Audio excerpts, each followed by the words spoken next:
All right, great. Thanks for coming today. Big crowd for this early. I'm surprised, but not really surprised, given what's going on in the world today. We're going to talk about global threats all over the place: climate change, democracy, China, Taiwan, the Middle East, Russia, Ukraine, all in 50 minutes.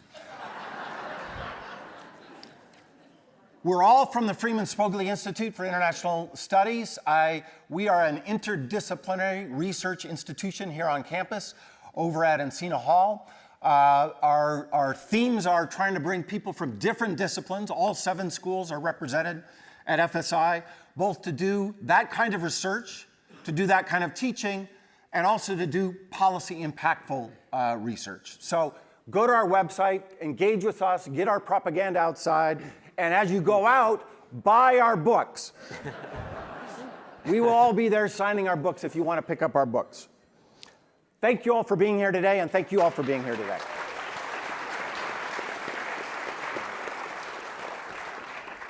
Okay, I have 3 questions. I've told my panelists their answers should be 2 minutes long. For those of you who were at my talk yesterday and they said 10 minutes only, yeah, you're nodding. I was at 10 minutes. I'm not sure everybody else was. But we have a time, we're keeping time right here because we want to get to lots of questions as we can. So first question, every single one of the issues we have up here today, and I should have mentioned, I'm going to do Russia, Ukraine, and pithily if there's time allowed. But the first question, we'll start with Amichai and just work on down. And I just changed the sequence on you? I apologize. Let's just do that. Lots of news, lots of commentary about all the issues we're doing today. If there's one thing you wanted Stanford alums to know, Americans to know, and the world to know that you think they're getting wrong about the issues that we're talking about, what would that be? Amichai. Well, thank you. Good morning, everyone. FSI was my intellectual home. Although I did my doctoral work at the law school, FSI was really the place that nurtured me. And I know we want to keep things very, very short, but I have to share with you the last thing that I remember as a graduate student here at Stanford before we returned to Israel. I had a conversation with Professor McFall before he became Ambassador McFall, and he said to me, "Remember, Amichai, once you go to Stanford, you spend the rest of your life trying to come back." Right? And he was right, and we are all here. What's the one thing that we crucially must understand about the tragedies that are once again unfolding in the Middle East right now at the moment? The answer in 2 words is what is at stake in the region, and the second word is interconnectivity. We sometimes, framing is really important in international relations, and we've been watching these horrific scenes from what has been described as the sort of Hamas-Israel war. But that is one concentric circle. There is a regional struggle happening, and in many respects, what is unfolding at the moment in the Middle East and what is at stake is a grand struggle for the future of the international system, no less. We have the evolution really of 2 opposing axes, an axis that we might call an axis of chaos, of disruption, involving Iran, increasingly involving Russia and China, and a whole variety of proxies, from Hezbollah to Hamas to Palestinian Islamic Jihad to the Houthis in Yemen to a variety of proxies in Iran. And the Biden administration understands that and is trying to construct and maintain an opposing axis, what we might call an axis of stability, of sanity, that would involve the United States, but also Saudi Arabia, Egypt, Jordan, the Gulf kingdoms, and the state of Israel. That is, I think, a much more accurate framing for us to understand what is happening in the Middle East right now. Perfect, great, perfect. I mean, not that the answer we're going to talk about, but the timing was excellent. Thank you, Amichai. I actually agree with the answer, but that great precedent setting. Marshall. Great. So just one correction to the record. I actually graduated, I was class of 2002, but I graduated in 2003. I was bad at Spanish. Let's not talk about it. So it was our 20th reunion, but looking out, I don't see a lot of my colleagues. I think they enjoyed too many adult beverages. Many were asleep at my house this morning. Anyway, it's great to be here. So quick class participation. There won't be a grade, but this is a quiz. So I'm going to talk about climate change, and the question is, are CO2 emissions in the US going up or down? Okay, so who thinks up? All right, who thinks down? All right, split, good. They're going down, and they're going pretty substantially down and have been for almost the last 5 to 10 years. And they're hopefully about to go down much more quickly. And I think people actually don't realize the progress that we're making on climate change.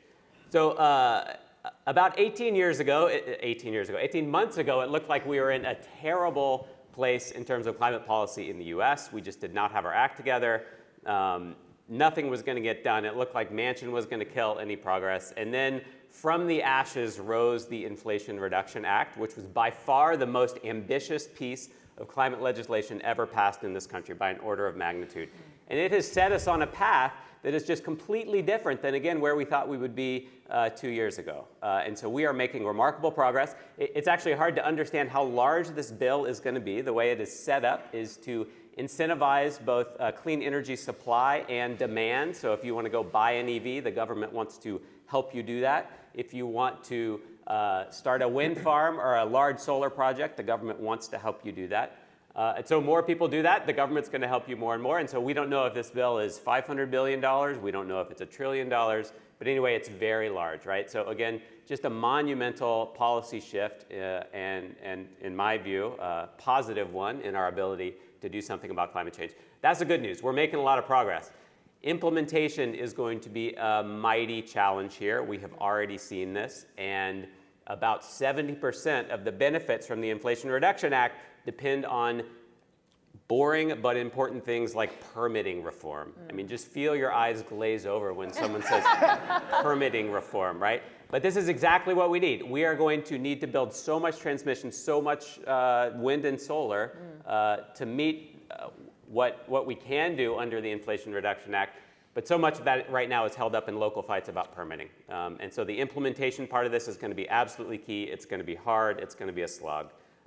We're on a great path, but we have a lot of work to do. Great, Marshall. Thanks. Didi. I want to continue this spirit of sort of optimism and talk about democracy in the what we would call advanced industrial democracies, including here at home in the United States.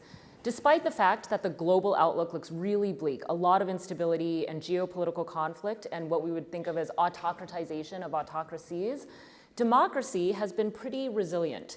Sure, we don't have a Speaker of the House right now, and Trump is the leading frontrunner for the Republican nomination, but he's also under indictment. People have been prosecuted for January 6th. He's under 4 indictments, actually. And I think that there are examples from around the world that when illiberal or anti-democratic leaders are elected to democracies, they don't govern effectively and they get punished. In 2023, Jair Bolsonaro did not win re-election in Brazil. Marine Le Pen made it to the final round of the French election but did not win. Very recently in Poland, where there was a very successful illiberal party, the Law and Justice Party, or PiS, they just lost as well because the opposition were finally able to coordinate enough to capture pluralities in parliament. So there are signs that people are fed up with bad government, and that made them turn towards populist and illiberal leaders. But they also ultimately want stability. They want effective parties and leaders, and that means that there's going to be more resilience in democracies. President Biden has made democracy one of his top agenda items, hosting 2 democracy summits, as well as trying to pass political reforms. They ultimately didn't pass, but they're very much a national conversation topic in ways that they weren't in the past. So I am hopeful about the state of democracy. Great. Thanks, Didi. Larry. Well, what I'd really like to do is comment on what my fellow 3 panelists have said so far, but I'll build... Larry, it's your 50th anniversary reunion. You can say and do whatever you want. Don't count that against my time. I'll build on what Didi said by beginning my short comment by saying that Taiwan is one of the most resilient and successful liberal democracies that has emerged during this remarkable, what we call third wave of global democratization that began in the mid-1970s and really started accelerating, maybe not coincidentally, right around the time he graduated.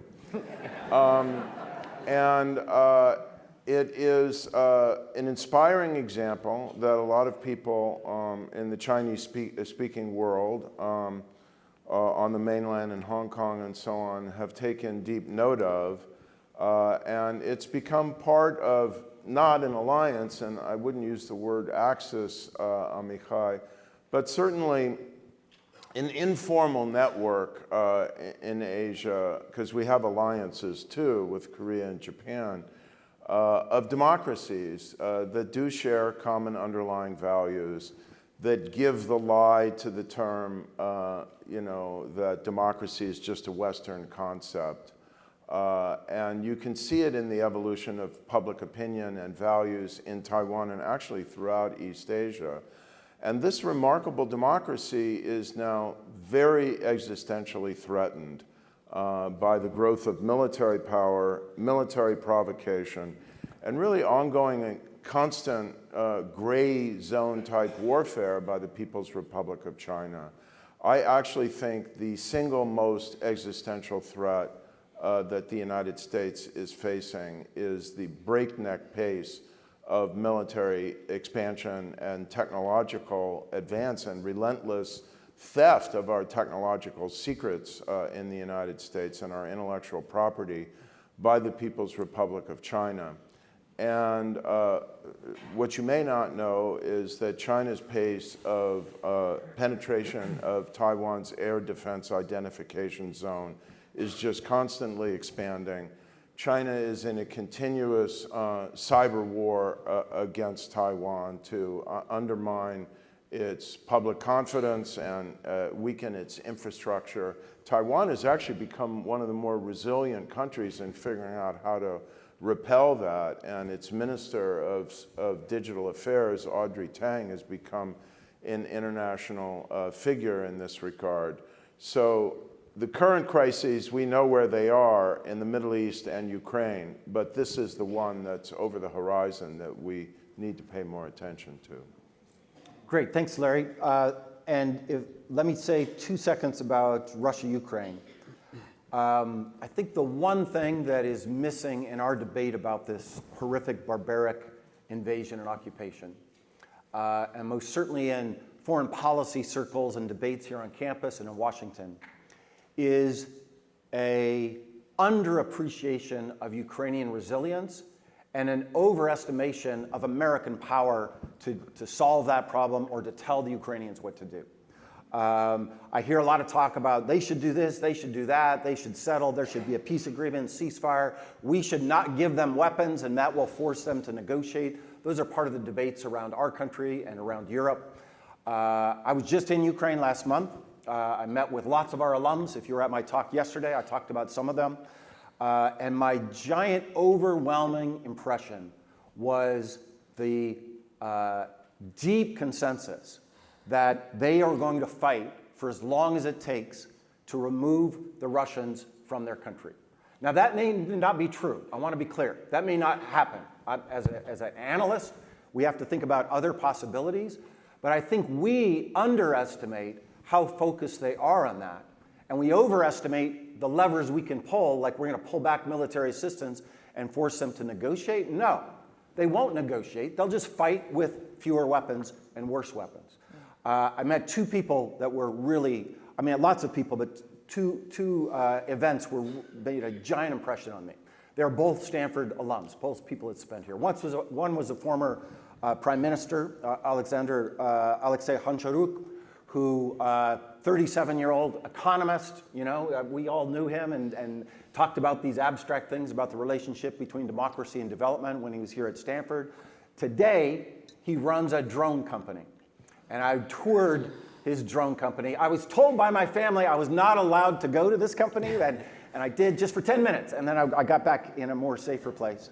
But that's what he's doing, and they're going to build those drones with or without us because they're in it for the long haul. And the second story I want to share with you, another alum from one of our programs, Andrei Shevchenko.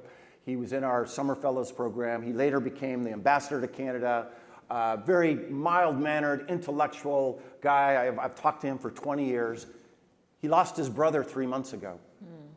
And he wanted to tell me the story of what an incredible historian his brother was, who then volunteered to join the Army. And at the end of that, Andrei made clear to me that he's going to fight forever because of his brother. And his attitudes towards Russians had changed radically. So when we think we can tell the Ukrainians what to do, remember what I just told you about Andrei. All right, back this way. I worked in the government for a while, and every now and then you get these moments. Sometimes they're awkward spaces, by the way. I'm not going to talk about those, but where you're suddenly with the President of the United States. I remember I was standing next to Barack Obama in Honolulu, Hawaii for an awkward moment. He was going to see the Chinese, by the way, and they were late, and suddenly we're there for 5 minutes. And you know, one thing you can do in those 5 minutes is to talk about Stanford football. I did that a lot back in those days.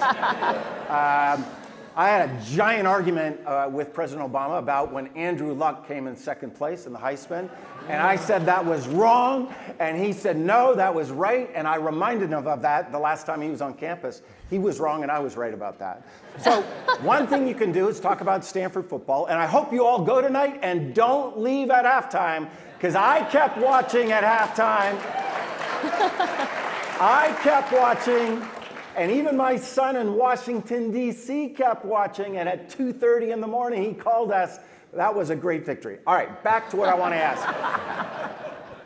Suddenly, you get 2 minutes with President Biden. Oh, gosh. And you can talk about Stanford football, or maybe you should use your moment to tell him something that you would like him to change with respect to American policy about our issues. Let's go the other way around. First, Larry, start with you.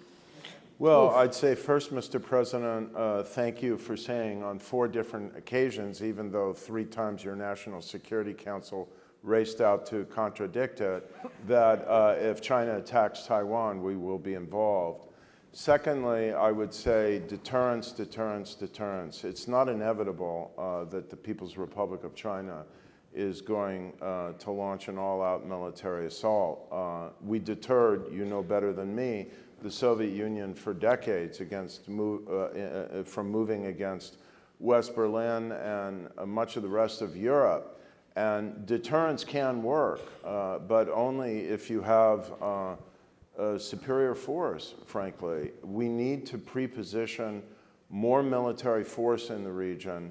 There's now a $12 billion backlog of weapons that Taiwan has ordered and paid for and hasn't received yet, because this is the other thing I would say to Mr. President, which he knows, but we're not getting fixed, which is our defense production system is completely broken, which is why we can't get weapons to Ukraine at the adequate pace that we need to. And so one of the things that my colleague, Admiral James Ellis, who actually led the 2 aircraft carrier battle groups that President Clinton deployed to the Gulf, to the Taiwan Strait in the 1996 crisis, that he and I have proposed in an article we wrote in the Bulletin of Atomic Scientists recently, is to actually license the production of some of these weapon systems, such as Stinger missiles, to Taiwan. Their ability to produce this stuff rapidly and to build plants, if I may say so, Marshall, I think you made an extremely important point that we emphasized in our recent volume, Silicon Triangle, about the global trade in semiconductors. One reason why we can't get plants built more rapidly here is because of the same permitting obstacles.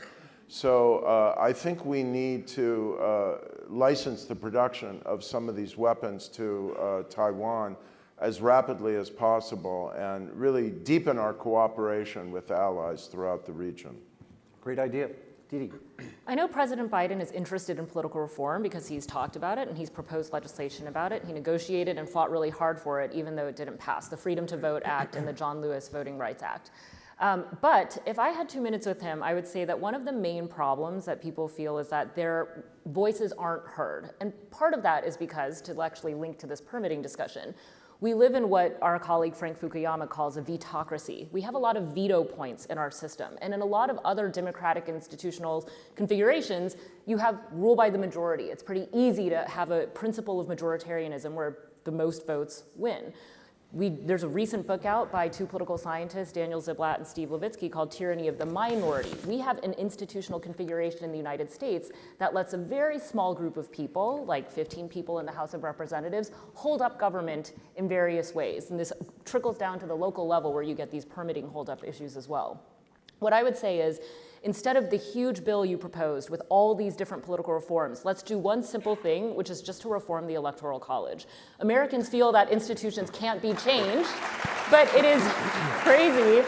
We are really one of the only advanced democracies that has this indirect system of elections. If all the votes counted equally and all the presidential candidates had to treat all of us the same, go to all of our states, and mobilize voters in those ways across the 50 states, I think that it would show all of us that the popular vote is what matters, and that principle of majoritarianism is one that we should seek in our institutions.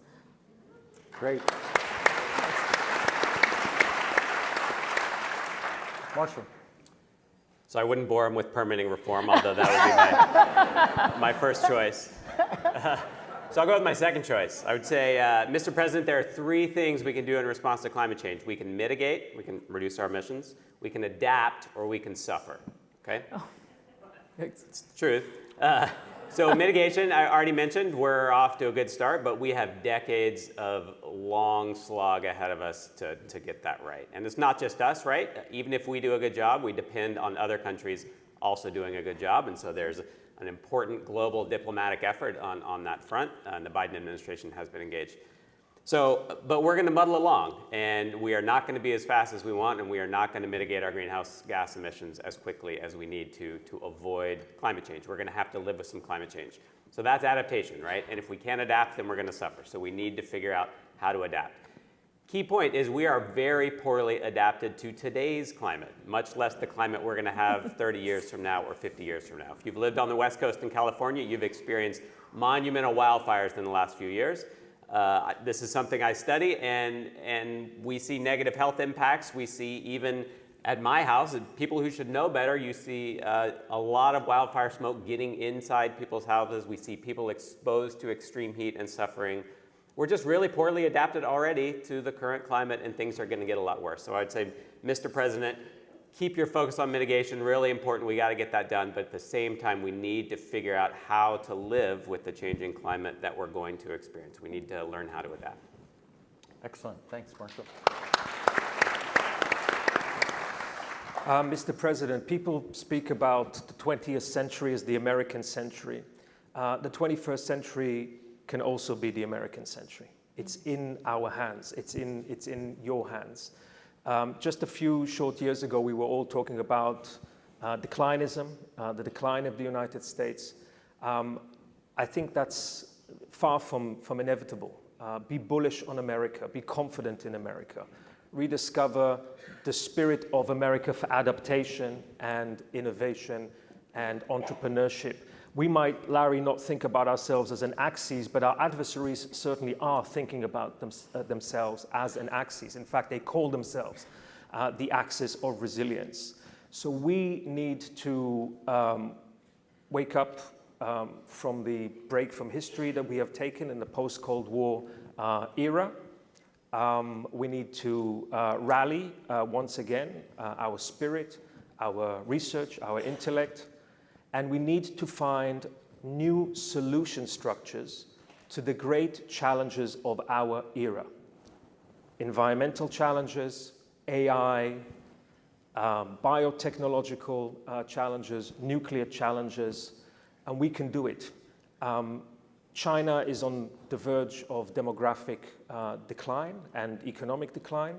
Russia is not a global superpower, although it's a very dangerous international actor, and we must reinvent the institutions and the alliances that we need for the 21st century in order to make sure that we continue a journey towards greater peace and prosperity for all of mankind.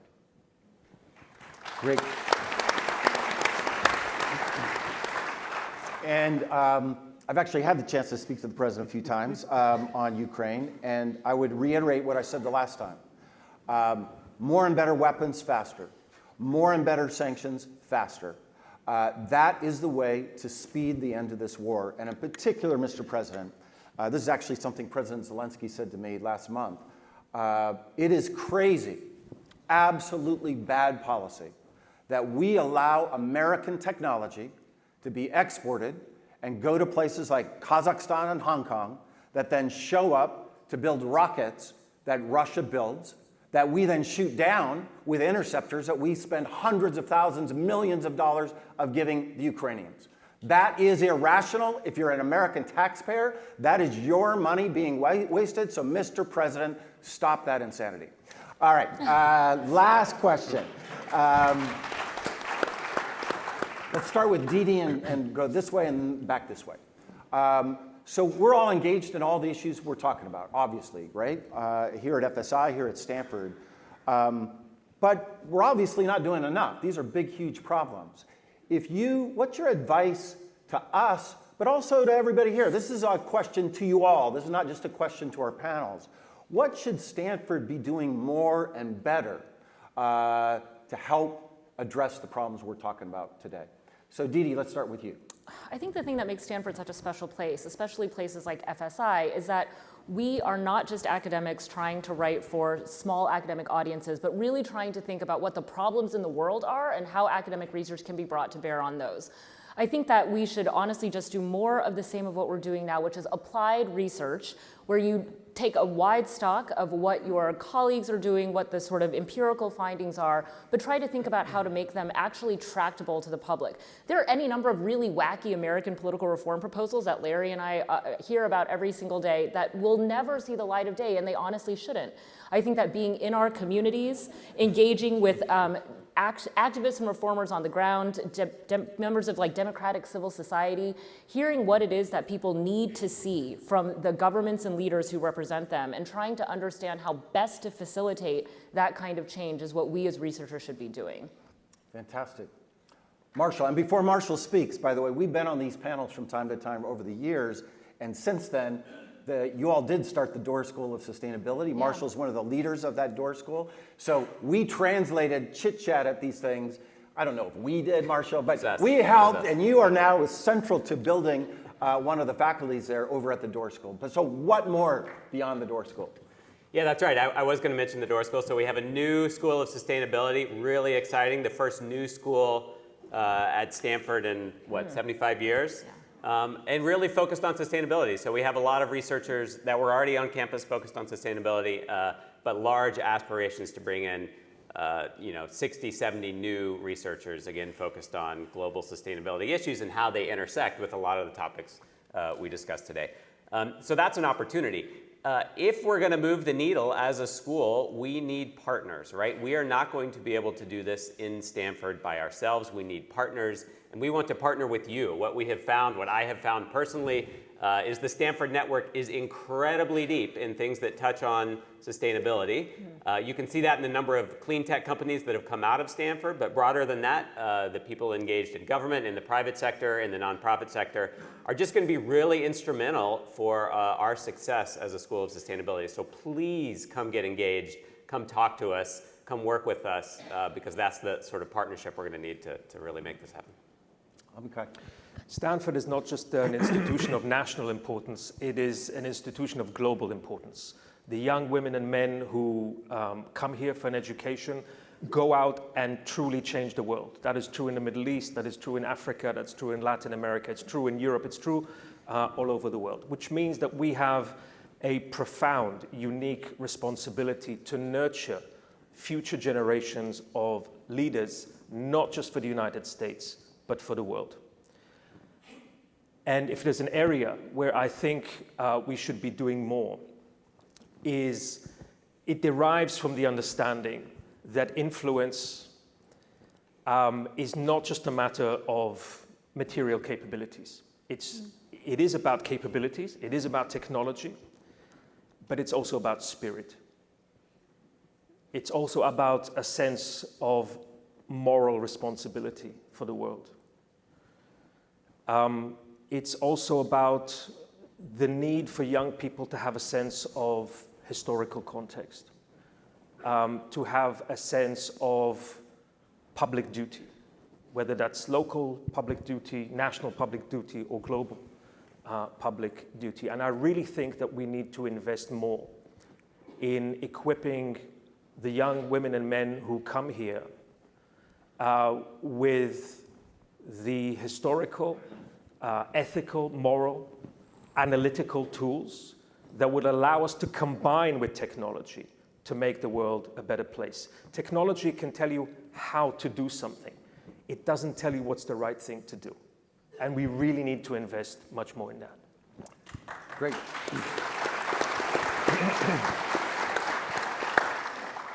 Well, I would stress two things. Number one, we have to do what we can as a university to renew, revive, and deepen open, extensive, frank dialogue and exchange between the United States and the People's Republic of China. I want to be really clear about this. It's the single most important thing I can say here this morning. A war between China and the United States would be the most devastating thing that has happened to our country and the world, I think, since World War II. And I think that pretty much covers the adult lifetime of everyone in this room. And so dialogue, exchange, at least on the margins, it can help. We've got to reduce the temperature. Secondly, part of deterrence and part of the American success story is technological innovation.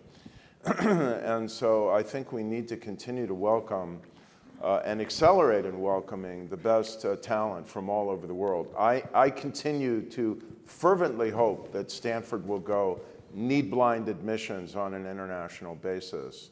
And part of that, as we say in our report, the Silicon Triangle, and as our beloved late colleague George Shultz said so often, including from this stage, is we should stamp a green card to the diploma of every graduate in science, technology, and engineering. And then the third thing is, I think Stanford has an opportunity to engage Taiwan more deeply. The Asia Pacific Research Center at FSI has programs on China, Japan, and Korea. And as you know, Mike, they're now going to start one on Taiwan. And there's a great we're doing more teaching on Taiwan. We'll be hiring someone who will be teaching about Taiwan.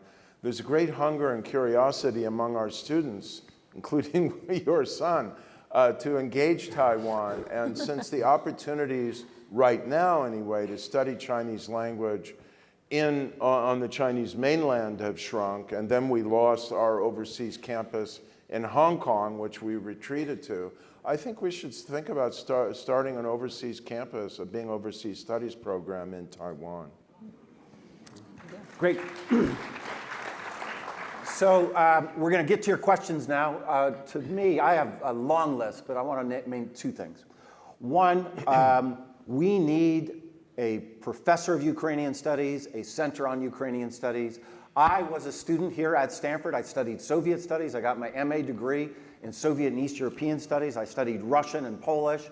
And I want to tell you that I have had to decolonize some of the learning I've had over the decades as I've learned more about Ukraine. We need to do that for our students, and that's the way you do it. Larry and I were involved in starting the Iranian Studies program here at Stanford 20 years ago. We brought Abbas Milani here, and it had a monumental impact on what our students understood and understand about Iran because of one guy and one center. That's what we need to do on Ukraine here at Stanford.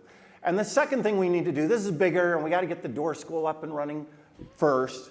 But we can't wait 70 years to start another school. I think we need a public policy school, and most certainly we need an international public policy school. Look at the top 10, rankings, whichever one you want. We're one of the few top schools in the country that doesn't have one. We have a fantastic applied economics school. It's called the Graduate School of Business. We should have a fantastic applied international relations school because we have some of the best and brightest students in the world here today. It is a privilege to teach at Stanford every day. I learn every day by teaching. I want more of those students to tackle the problems we're talking about, and having a school like that would help. All right, let's open up the floor. I see this person first. So my only request is tell us your name and your year, and ask one question, and I'll try to triage. Go ahead. One question. My name's Ed Liu, class of 73. Hey. Thank you, Larry. I'm fascinated by the dichotomy I hear about China. When you talk about Ukraine and what you hear, that they will not give up. At the same token, what I hear, China will not give up a unification of Taiwan. So how do you navigate this visceral national intention with the with your comment about how Taiwan is so important to the United States? So we don't need the People's Republic of China to give up its principled claim that there's one China and Taiwan is a part of China. We've recognized generally in all our instruments that led to normalization the principle of one China, but we also have a principled view, which the Beijing leadership has long understood, that the conflict over what one China is and what the status of Taiwan is cannot be resolved unilaterally by either side, by the way, and it can't be resolved by force. So we need to recognize that in international affairs, Amichai has lived with this his whole life, there are conflicts that you're not going to get an instant resolution to, and you have to live with difference and ambiguity until a historical moment. The moment came in a certain way in 1989 with divided Germany, where this can be resolved. I have a theory about how this will be resolved. I think someday China will democratize, and then there will be a confederation or some new democratic federation that Taiwan will no longer have to live in fear to be a part of, because it won't require it giving up its democracy to somehow be a part of it. But until that time, or some other way of resolution, we just have to insist on the principle, okay, you have your view, they have their view. We don't agree, but we need to find a way to manage this conflict peacefully. Great. I saw over right way back there. Yeah, next. Hi, Tom Klein, class of 73. Hey. I was curious about the role that Russia has played. They need to open another front to get the attention off of the Ukraine, and now they've started what is World War IV probably in that area of Israel and all the rest of it. Did Russia trigger this effort because he needed to get another war to get the pressure off of he and his current war? So I'll take a stab at it, but Amichai, you jump in too. I don't think Russia triggered this war. I haven't seen any intelligence to suggest that, but that we're early on. But is Mr. Putin, and I'm saying that on purpose, benefiting from this war? Absolutely, to your point. That the attention is off what is there, that we are having a debate about limited assistance that we can provide.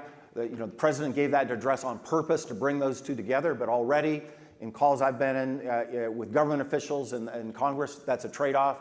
And we're talking about crimes of humanity in other places, right? We're not talking about every day they're still killing civilians in Ukraine, but you're not watching that on television, right? I work for MSNBC, I work for NBC News, and I can tell you that the coverage has shifted. And I get that, but most certainly Mr. Putin is benefiting from that.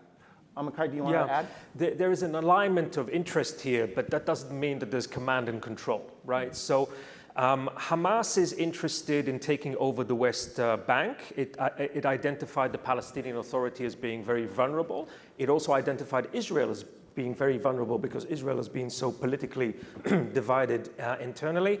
So that's the Hamas interest.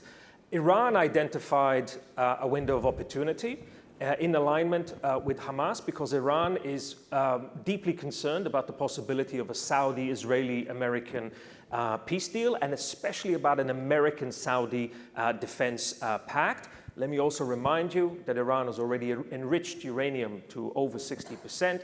They are within 2 or 3 months of rushing forward and increasing enrichment to 90% and essentially becoming a nuclear power. And Iran is hoping that it could obfuscate and it create enough chaos in the Middle East to keep the Israelis busy in Gaza and the West Bank and Lebanon, to keep the Biden administration now have to divide its attention between Ukraine, Russia, China, and Israel. So they're trying to obfuscate with the interest of running forward. This serves the interests of Russia. And it's amazing how Putin has flipped on Israel over the last week. It's amazing. We all heard all these stories about Putin as a child, and he was nurtured by a Jewish family, and so he has a very warm corner in his heart towards the Jewish people. He has flipped on Israel on a dime, and he's saying horrific things about Israel, which he never used to say before. And this also serves the interests of China, because China is looking for space to fill in a gap, a vacuum and a gap in the Middle East. So all these pieces are connected. Okay. All right, over here. Excellent. I'm Jean Free Bolton, class of 58. Wow.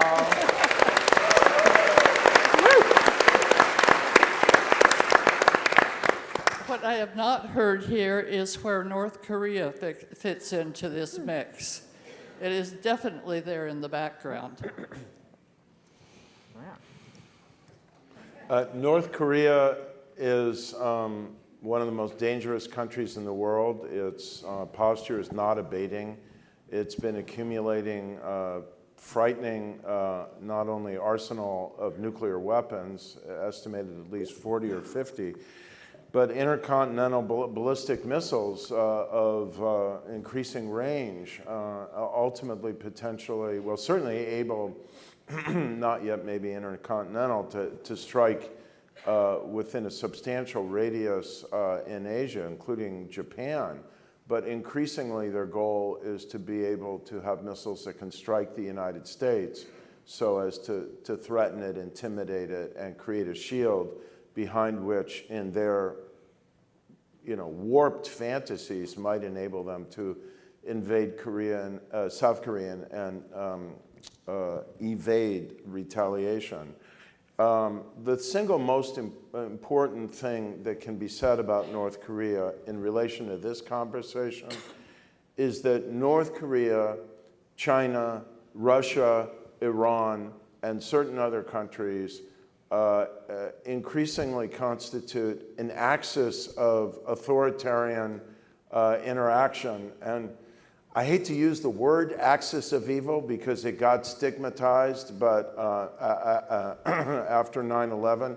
But what else do you call countries that have these aggressive and neo-totalitarian ambitions? And just to advertise, we have a big program on Korea that talks about North Korea at FSI. Next year, we'll have somebody on North Korea, but go to our website and get their materials.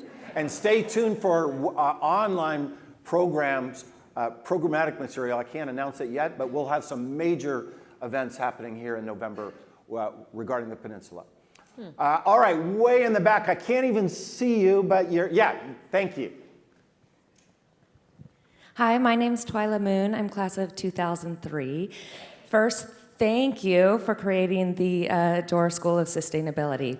My question is, because climate change has this unique combination of urgency and multi-decadal to millennial impact, it's really unlike anything else that we've globally dealt with.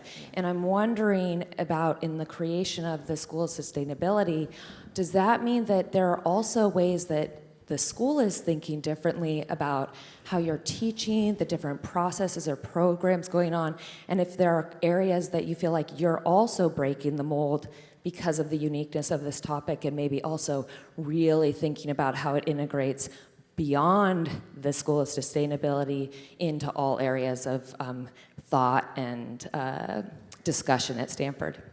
Great question. Marshall. Yeah, great question. Thanks, Twyla. Yeah, I think what we're trying to do at the School of Sustainability is pretty new. So I'm helping stand up 2 new social science departments at the Doerr School. And there we are trying to do something new. So instead of just having, schools, universities have a Department of Economics and a Department of Political Science and Sociology, we're having integrated social science departments that sort of force social scientists who do not like to work across disciplines to really work together.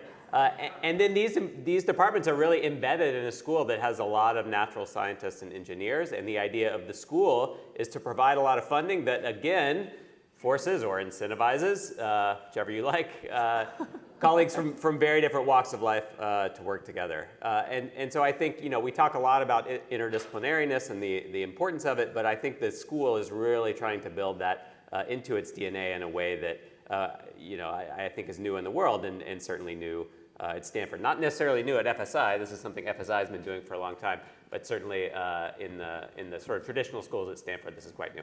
So I'm excited about that, and I think that's the main sort of new thing that the school is doing. And to add to that, because we do cooperate, FSI and the Doerr School, we have several joint searches, hires, trying to cross those borders, right?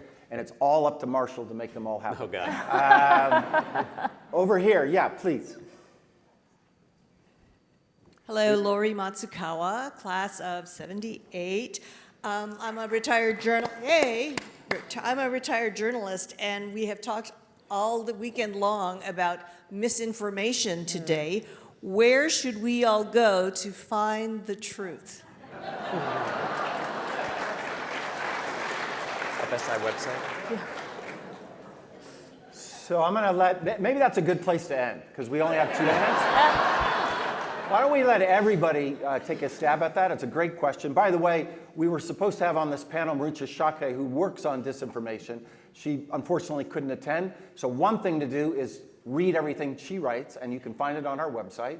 She's also, we share her, as we do at Stanford. This is a very unique thing we do at Stanford, right? We try to break these silos, and Marucha is with us at FSI, but she's also at the Institute for Human-Centered Artificial Intelligence, HI. So follow her work. But Amikai, real quick answers. That's a great way to end. Why don't we just go down? Very, very quick answer. Yeah. We live in a world that faces a variety of security challenges, and arguably the most fundamental and disorienting for us is what some people are now calling epistemic insecurity. In order for a free society to operate, we need to be able to deliberate on the basis of what we agree to be reality, because if you don't have a sense of reality, we are disoriented, we're lost, we're unable to formulate public policy and to react. And our adversaries understand that. They know that. And so they're trying to disorient us, and the very technology that we have created, especially social media, is really helping them disorient us. There's an amazing book by a British-Russian scholar, journalist by the name of Peter Pomerantsev. It's called Nothing is True and Everything is Possible. Our adversaries from Russia and Iran and North Korea and China are trying to convince us that nothing is true and everything is possible. And we really we're miles behind, we're light years behind in understanding the perniciousness of that threat and developing the concepts, the ideas, the technologies to be able to restore some sense of epistemic security so that we can make sense of the world. Marshall. 2 answers on the climate side. So the one sort of mainstream institution that is well respected by most scientists is called the Intergovernmental Panel on Climate Change. Every few years it puts out a synthesis report on basically all the science we know about climate change. And that's a really good report, right? And so that's the first place to go for agreed upon consensus information about climate change. It's an amazing resource. The reports are thousands of pages long, so don't print them out. Available on the web. But it's inherently slow-moving, right? These reports lag the up-to-date science. And so institutions like Stanford have a huge public information role to play, and our climate scientists and our social scientists who work on climate change have been pretty active, and I think the Doerr School sees itself as a communicator of science as well. I think it's something where we need to do a lot more work. We don't necessarily hire people in this area like we should, but we need to fill in the gaps between the 5 or 10 years it takes the IPCC to put out its next report. Great, Didi. I will plug the FSI website again. You can just sign up for a mailing list and you'll get every week a summary of the writing and the commentary that our scholars have done. You'll get videos of the panels and discussions that we've had, and that can be a really sort of nugget of a way to understand what researchers are saying about contemporary events. But I would also say that at least in American politics, which has become so polarized and divided, we've learned how easy it is for us to engage in our own information silos. You only talk to people who have the same ideas as you. You look for news sources that tend to agree with you or show you the news that you want to see. I think it's really important to educate yourself about how to find trusted news sources that are nonetheless maybe going to diverge from what you want to believe or want to hear, and be able to and willing to expose yourself to information and facts that might be a little bit different from what you assume, as a way to make sure that you continue to be informed and to challenge your assumptions on an ongoing basis. Great. Larry. Yeah, what I had to say is very similar to what Didi just said. And what I'd say is no one has a monopoly on the truth. Yeah. And there is no single source you can go to that you can rely on to be the font of all knowledge, truth, and wisdom. And so it's really important to be taking in some diversity of voices and perspectives. Going back to our panel yesterday, it's vital to the future of democracy in this country if we're going to reduce and bridge our polarization. If you're going to read the New York Times, read the Wall Street Journal too. I personally am a big fan of The Economist magazine and the Financial Times. So I'd say a couple of things. Actually, I better not say a couple of things. I'll say 2 things. I wanted to say 7 things, but you all have parties to go to. So one thing, I do think we have to pay more attention to separating out facts from opinion. Yeah. And this notion that there's just 2 perspectives on everything, I want to categorically disagree with that. And the phrase I use, I was taught this by a Stanford professor decades ago, put the phrase, "I believe that," in front of something that is allegedly a fact or not, and then see how it sounds. And I think that's a really useful heuristic. So 2 + 2 = 4. How many agree with that? How many disagree with that? Okay, now say, "I believe that 2 + 2 = 4. That sounds kind of weird, doesn't it? Yeah. And I think that's a really useful way to get us into those different places. Now, it doesn't get you very far, but it does get you some places, right? Hitler did invade Poland in 1939. I'm not interested in your point of view about that. Oh, no, he didn't. No. Yes, he did. And I think we need to be able to say that from time to time. Mm-hmm. The second thing, I work in media. I chose to work in media. I work at NBC and I write for the Washington Post. And my argument to myself, because a lot of people in academia said, "My God, what a waste of time." By the way, a lot of people say, "What a waste of time to spend your Saturday speaking to alums."